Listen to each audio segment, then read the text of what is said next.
प्रभाग क्रमांक 35 क से भारतीय जनता पार्टी की ओर से विशाखा मोहड़ चुनावी मैदान में है।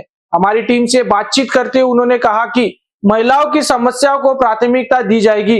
उन्होंने भी आश्वासन दिया कि महिला सशक्तिकरण, सुरक्षा और मूलभूत सुविधाओं से जुड़े मुद्दों पर विशेष ध्यान देकर प्रभाग के विकास के लिए निरंतर कार्य किया जाएगा।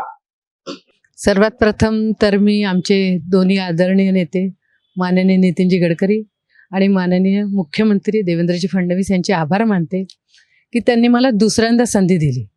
तसं महानगरपालिकामध्ये गेले 20 वर्षापासून मी काम करते आणि पक्षामध्ये 35 वर्षापासून काम करते आणि आपल्याला माहिती आहे की करोनापासून जवळपास सगळा पूर्ण विकास लोकांचा थांबला गेला होता, पण त्याही काळामध्ये माननीय देवेंद्रजींनी आम्हाला इतका निधी दिला, 350 करोड एकट्या आमच्या प्रभाग 35ला मिळाला आणि आमचा वॉर्ड इतका मोठा होता की टीबी वॉर्ड ते खापरी पुनर्वसन एवढा मोठा, आणि जसा हनुमानाची शेपटी वाढत जाते तसा आमचा वॉर्ड पण वाढत गेला आणि वाढत्या याच्या समस्या पण वाढत गेल्या।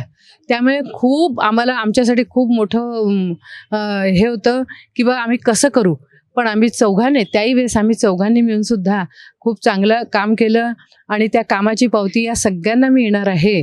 आणि येणार आता जे 2 नवीन नगरसेवक आमच्यामध्ये आलेले आहे ते याच्यामध्ये बिलकुल एकदम सक्षम रीतीने ते निवडून येतील आणि निवडून आल्यानंतर मला असं वाटतं की महिला आता तर विकास तर होतच आहे, पण आपण पाहतोय की अनेक महिला बेरोजगार आहे किंवा ज्या हे आहेत की नाही की ज्या घरगुती बायका आहे त्यांना सुद्धा काहीतरी कामकाज पाहिजे।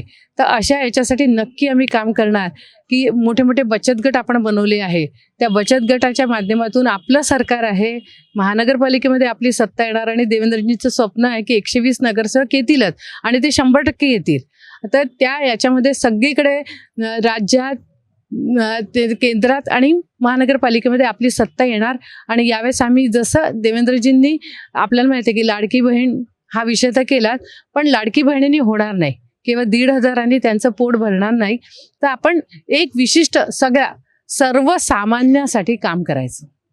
सर्वसामान्य जो वर्ग आहे तो नेहमी पिसला जातो, त्याला कुठला फायदा मिळत नाही, तो कुठल्या याच्यात बसत नाही।